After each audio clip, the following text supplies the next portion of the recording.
This is an NC Baptist resource. For more, visit ncbaptist.org.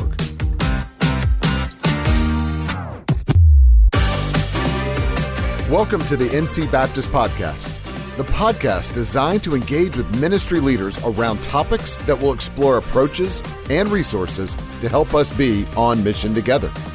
It's because of your generosity that this resource is available.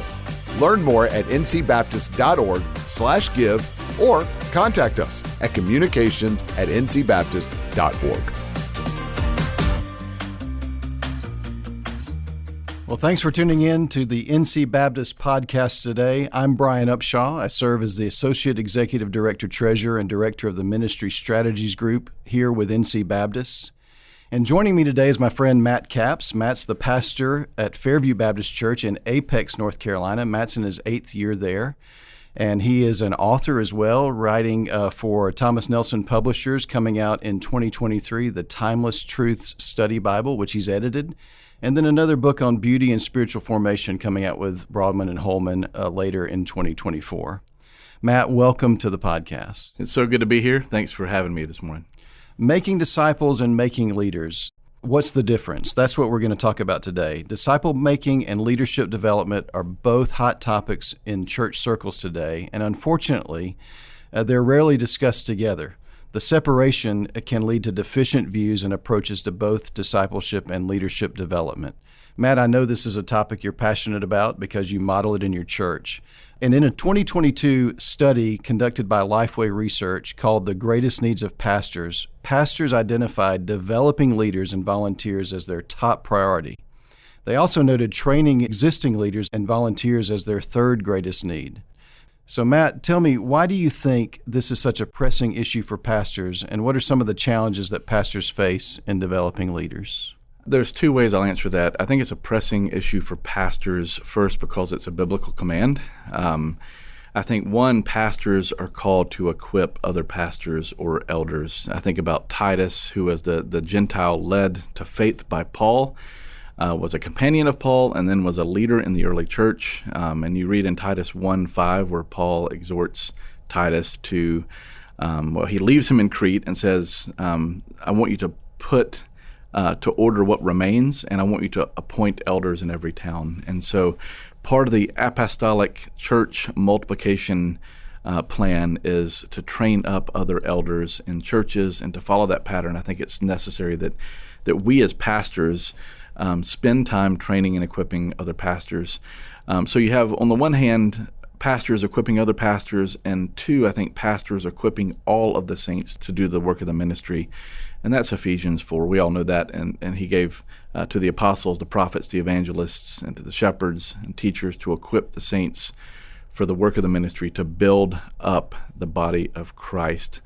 One of the things I heard someone say one time was, there's only one human that's ever walked the earth that has all the spiritual gifts necessary, and that's Jesus Christ. So you think about the image of the church being the body of Christ.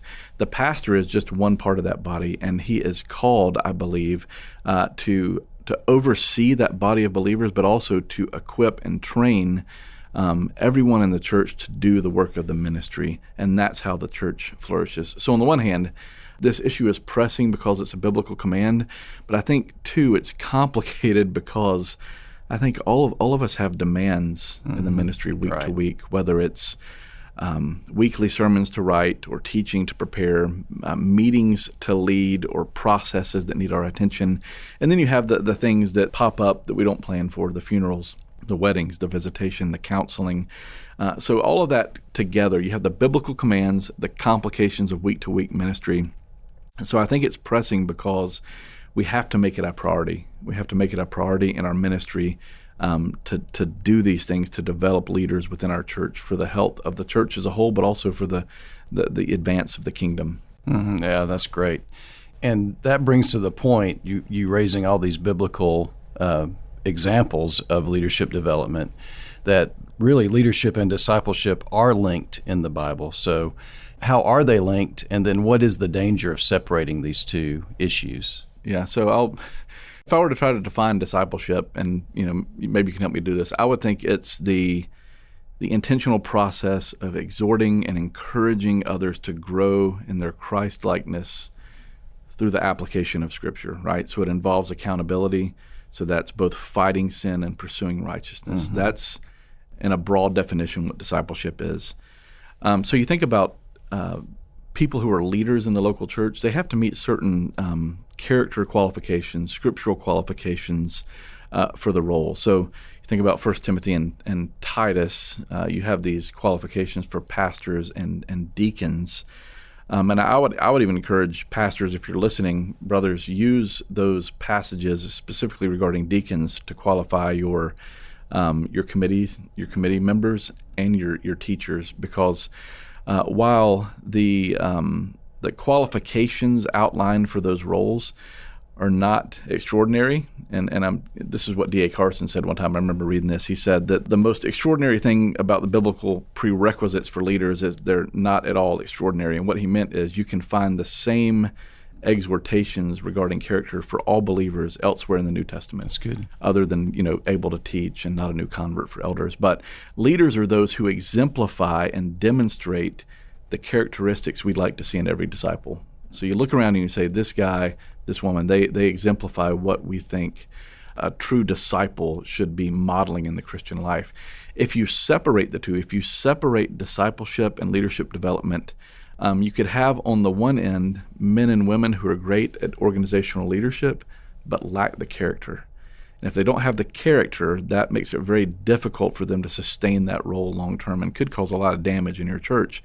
And then on the other end, you may have men and women who have the character but don't have the competency to lead in a way that's going to be beneficial for the church. And so you have to hold those two together. So on the one hand, you have to be wary of leaders who aren't qualified in the character, and then on the other hand, watch out for leaders who exemplify the character but lack the competency. So I think that's why you cannot separate discipleship and leadership development in the local church. Yeah, that's great. And we've seen the pitfalls of both of those things, haven't we? When we have people that have really godly character, but there's not been any training with competencies, yes, that leads to some real inefficiencies in the health of the church. And obviously the pitfalls are manifold when you have character deficiencies in leaders. Yeah, the character deficiencies in leaders, those become more, I think, visible in the long term. I think the competency issue, that's something you have to watch out for, because that happens in a way that's not as visible as maybe a character deficiency when it blows up or becomes evident to the congregation. But I think both are necessary. Right, absolutely. And Jesus, as you mentioned, Jesus, the only one that's walked with all of the spiritual gifts, we see that Jesus divested himself, investing in people, but divesting leadership to others. So let's talk about how Jesus modeled this idea of discipleship and leadership. Greg Ogden talks about in his book, Transforming Discipleship, how Jesus multiplied himself by broadening his leadership base and investing in others. Talk a little bit about that. Yeah, so when I read the gospel accounts, I've always found it fascinating that, specifically in Mark, I preached through that last year, there are these instances where Jesus attempts to get away by himself and pray, or even takes the disciples away to have kind of a retreat, and they're always interrupted by people. But Jesus prioritizes his ministry to people even over himself. I think there's something we are not Jesus, we're not the Christ, obviously, but I think there is some wisdom there. When you take on a leadership role, you realize that you are called to invest yourself in other people. Sometimes it goes beyond the 9-to-5 schedule, beyond your comfort zone. But what Jesus does is really fascinating to me, because as he preaches, as he teaches, as he heals, he draws very large crowds, right? And you see kind of this progression through the Gospels as he's preaching, teaching, and healing and moving through the countryside. He's drawing large crowds, but there's a point in the Gospel, in all Gospel accounts, where he stops. You see this twice at least, where he says, one, who do you say I am, right? So he's calling specifically there Peter to confess him as Christ, and then he calls those around him to take up their cross and follow him. And what happens then is the crowd thins a lot. There's a lot of people that say this is too difficult, and they walk away. So Jesus narrows it down to basically 12. And within those 12, however, there are 3 that he really spends a lot of time with. And so you see kind of this broad discipleship in teaching and preaching and healing, a more narrow discipleship in the 12, where they're going to carry on the ministry. But there's 3 that he really focuses on, and that's Peter, James, and John. And what's fascinating to me is he gives those 3 specific attention, and what you see happen with those 3, Peter, James, and John become the pillars or the leaders of the church in Acts.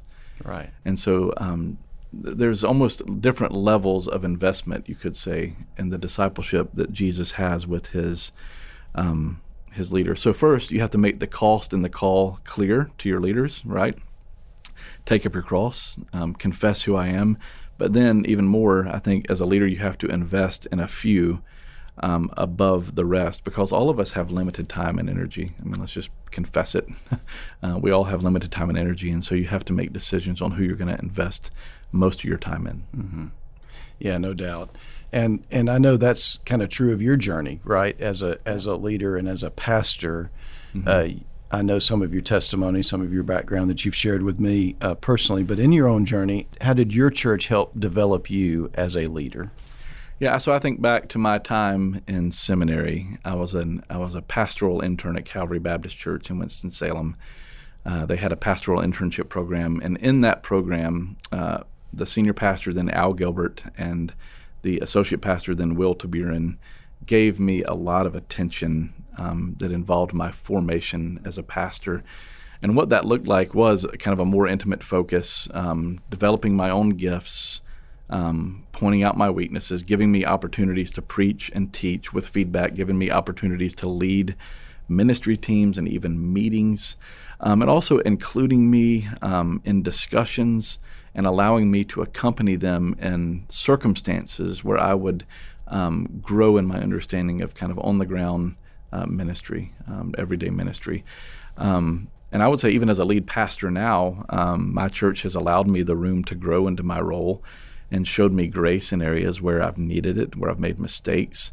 I've had older saints who are willing to have difficult conversations with me or challenge me in areas. And so as a leader, you have to have the humility to submit yourself to others who are older and wiser and have more experience. I can't remember who said it, but even the best of men are men at best. And I think there has to be a humility on your part.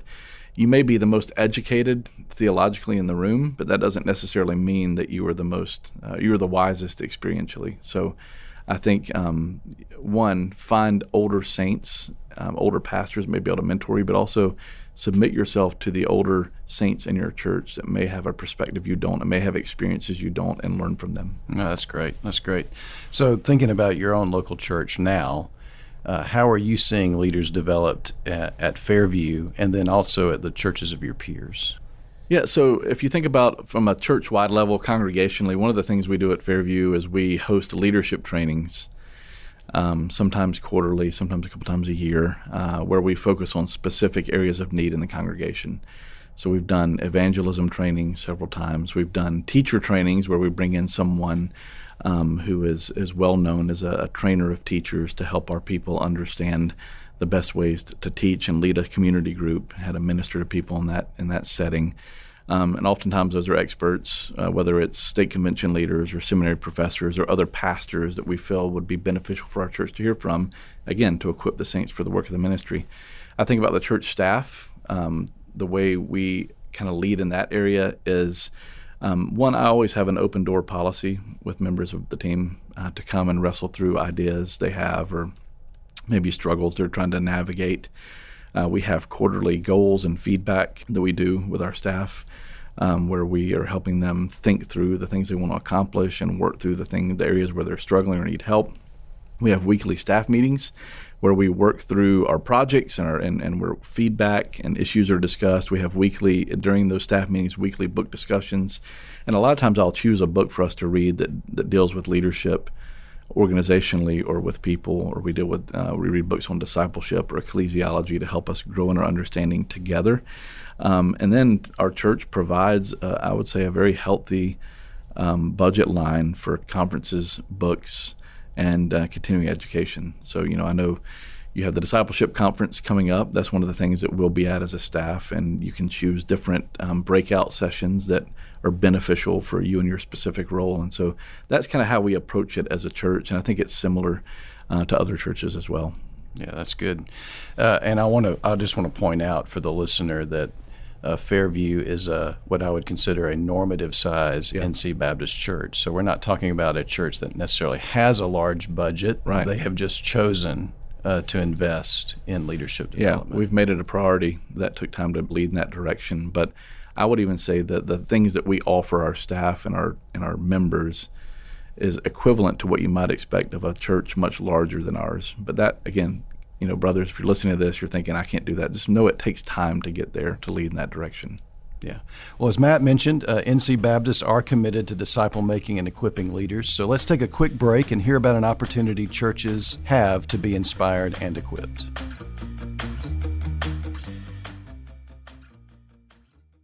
Most ministry leaders are squeezed into a mold of measuring success by what happens at church on the weekend. What if your church was known more for multiplying disciples than adding worship attenders? Join us for the 2023 Disciple Making Conference on Monday, February 20th at Calvary Baptist Church in Winston-Salem, North Carolina. You will be inspired and equipped to become a church on mission to win, build, and send missional disciples. Register and learn more at disciplemakingconference.org.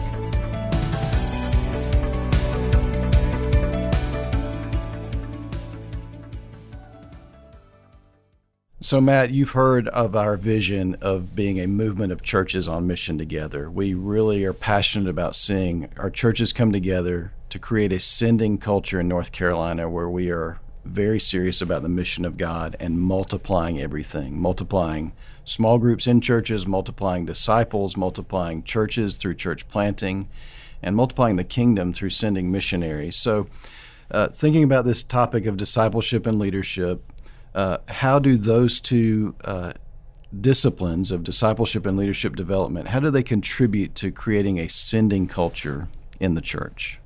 Yeah, so I would say if I think about Fairview, other than building a general culture of discipleship and leadership training among the people, I would say first we also have to realize that even our staff at some point will probably move on to other ministry endeavors, and you have to be willing to let your best go for the sake of the kingdom. So I think even as we've gone through hiring staff, I've tried to focus on guys that I believe are very gifted and have a lot of potential to do a lot of great things, and in many ways are strong in areas where I'm weak, to kind of fill out the team. But then invest in them and hold with them an open hand. I'd say number two, we've built what we call the Ministry Training Center at Fairview for ministry residents. And what that looks like is it's a training program for both men and women who want to pursue a call either to local church ministry or maybe on the mission field. And so what these residents receive from us is personal mentorship from the staff, ministry experience within the church, theological training within the church setting. So they have the ability to earn up to 36 hours of credit towards their master's degree at Southeastern Seminary. Along with that, we've been in conversation with a lot of the guys at NC Baptist to talk about how can we work together for planting, revitalization. And so we're still in the formation process of this, but week to week, what this internship looks like at our church, this residency looks like is reading roundtable discussions on ministry-related issues or texts with the Fairview staff, theological and ministerial position papers on a variety of topics. So as we're talking with these ministry residents about issues in ministry, a lot of times that'll turn into, hey, why don't you go write a 3-page ministry philosophy or topical paper on this, and to kind of really crystallize your view. So by the time you're done with the program, you at least know what you believe theologically and biblically, foundationally, and then you can work on applying that in a setting. A lot of times we do weekly sermon prep with the pastors. We have them teach in a variety of settings, whether that be on a Wednesday night, kind of a sermon type environment, or a Wednesday night teaching, or maybe a Sunday morning life group. So we're trying to give them as much experience as we can. And then there's a lot of times where I'll grab one of them and take them on a pastoral care visit or to the hospital. Or I remember back when I was at Calvary, I remember one time Al Gilbert had me sit in on a pastoral counseling meeting that he had that was a pretty tense meeting, but he kind of informed the people that were coming for the meeting that, hey, Matt's an intern. he's just going to sit in the corner. He's not going to say anything. Believe me, I was not going to say anything.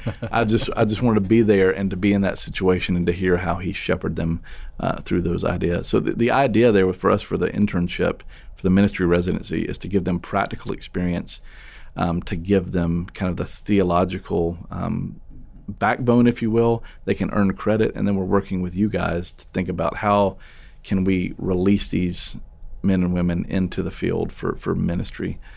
So I think that's one of the ways we approach that with a residency, as we think about training up missionaries, pastors, planters, revitalizers. Yeah. I love the fact that it sounds like you're raising the bar on expectations too. It's not just an opt-in and opt-out, but you have commitments, writing papers, some field experience, exposure to different things, but there's an expectation, some accountability built in that they're going to be investing greatly in the program. Yeah, and we're still building the program now, so it's not where I want it yet. But I would say some of you brothers might be listening and thinking, well, we don't have the capacity to do that at our church. One of the reasons we can do it is because I do have a Doctor of Ministry degree, and so that allows me to teach a certain amount of hours.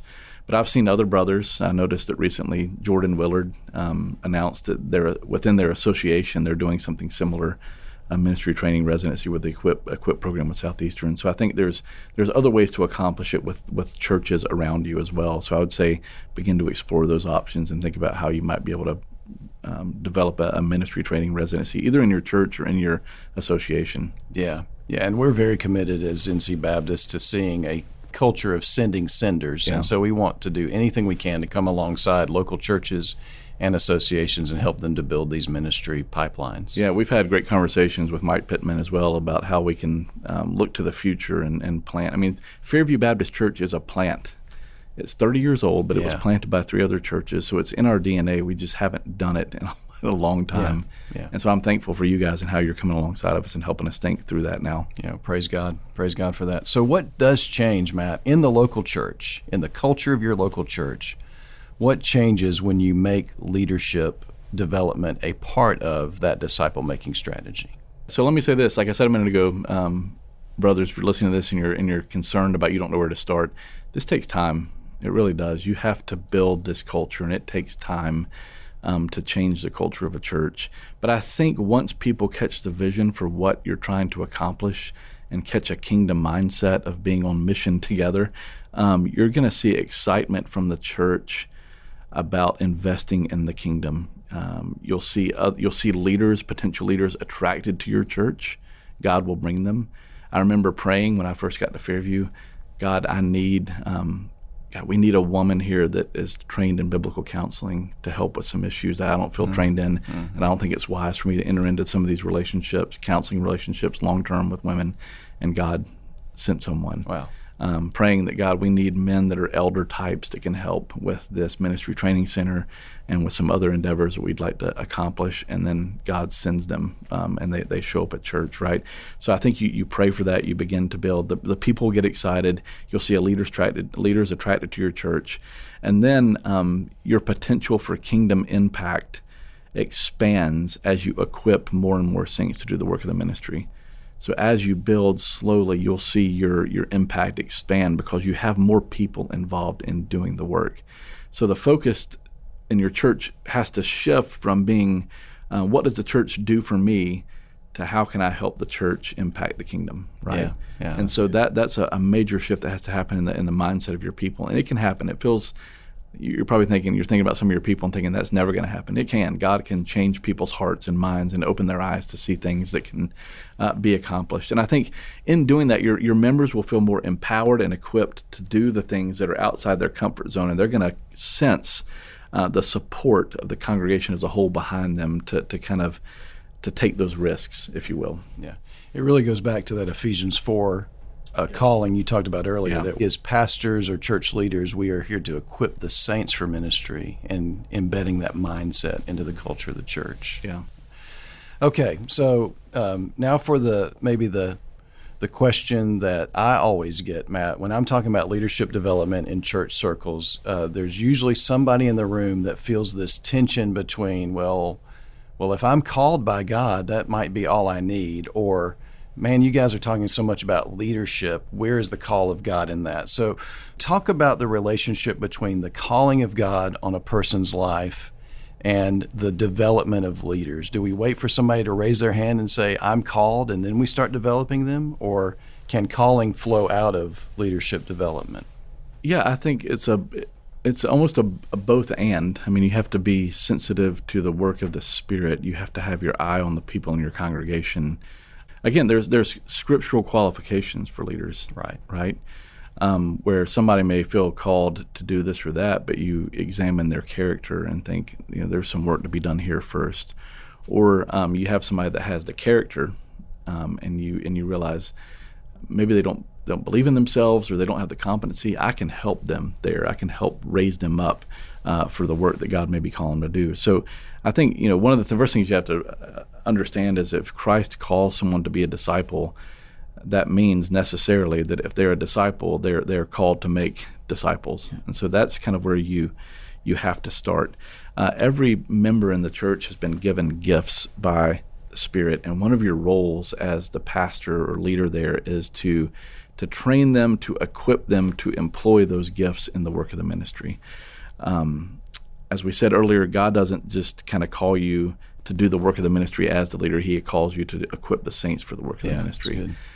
I have mixed feelings about the online spiritual gifts tests. I think if you're smart enough, you can fill out that test in a way that you'll get whatever spiritual gift you want. Absolutely. I think the best way to discern people's gifts is in the context of community, which means you have to spend time with people, watch them, affirm them in gifts, and help them grow in areas where they need to grow. So that all happens within the context of the local church. And so you can confirm the call of God on someone's life by watching them and training them to do the work God has called them to do. Yeah, that's really good. Bringing that idea of the community back into the center, because you're right. We can go find the answer we're looking for in those assessments online and those kinds of things, but the body really does call out the called, if you will, in people. That's really good. All right, so you've talked a lot. Have been super helpful in thinking about not just what Fairview does, but encouraging pastors already. But just to kind of bring that home in one question, how could a pastor or a church leader get started in developing leaders? If they're like, man, this is something we're not doing, how could they get started? All right, so brother, I'd say pull out your membership roll right now and read through the names on that roll and look at the people you have that God has already brought to your church and make a list of people that you're going to intentionally invest in. I mean, literally make a list, write their names down, and begin praying, God, how do you want to use me to shape this person for the work of the kingdom? Second, begin to invest in those leaders, whether it's meeting with them regularly, reading through books that you think will be beneficial for them to grow in the areas where you can see them flourishing, and even plan together ministry. Like begin talking and challenging them about some areas of ministry you could see them stepping into. I would say third, begin to give them opportunities to lead and provide feedback in those opportunities so they grow. And then that way, the church as a whole will also see their giftedness and begin to trust them and help them grow as a leader as well. I would say congregationally, go ahead and budget and plan for leadership training events where you cover topics of need in the church. Maybe it's evangelism, maybe it's teacher training, and pay attention to the people that show up. Pay attention to the people that desire to grow, that desire to be a leader. I think sometimes we kind of pull back when someone expresses a desire for leadership, but I think that's a God-given desire, right? I mean, if you aspire to be an elder is the language that's used in the New Testament. If someone aspires to be a leader, tease that out, examine their character, train them and equip them in competency, and give them opportunities to do that. If you're able, bring them into an internship or residency where they can be specifically trained for a role in the church, or maybe that gives them the freedom to explore different areas of church leadership and see where they're most gifted. And I would say when you're preaching and teaching, challenge your people to step up and lead, and then give them clear ways to step into that leadership training pipeline. I just kind of gave you a running list, but hopefully there's something helpful there. No, that's great. No, I think that's it is start with prayer. Start with who the Lord has already placed in the body and praying through, how do I steward well this congregation that God's given me. So, Matt, this has been a fascinating conversation. Thank you so much for giving time today. Thanks for modeling this at Fairview. And like you said, it's a work in progress, but thank you for endeavoring to build kingdom leaders, and thanks for investing in NC Baptist through this conversation. Well, I appreciate the opportunity. Again, we don't do everything perfect. I'm still making mistakes. You probably remember there was an old commercial. It was an airline, and the airplane is flying through the air while they're building it. I feel like that's what I'm doing right now. But I'm happy to share the things that I think have been helpful for our church, and I see fruit in. Yeah, that's great. Well, because of the generosity of NC Baptist, ministry services are available to NC Baptist churches that would help with leadership development. And so our team would love to come alongside your church in making disciples and making leaders. So let's be on mission together. Thanks for tuning in.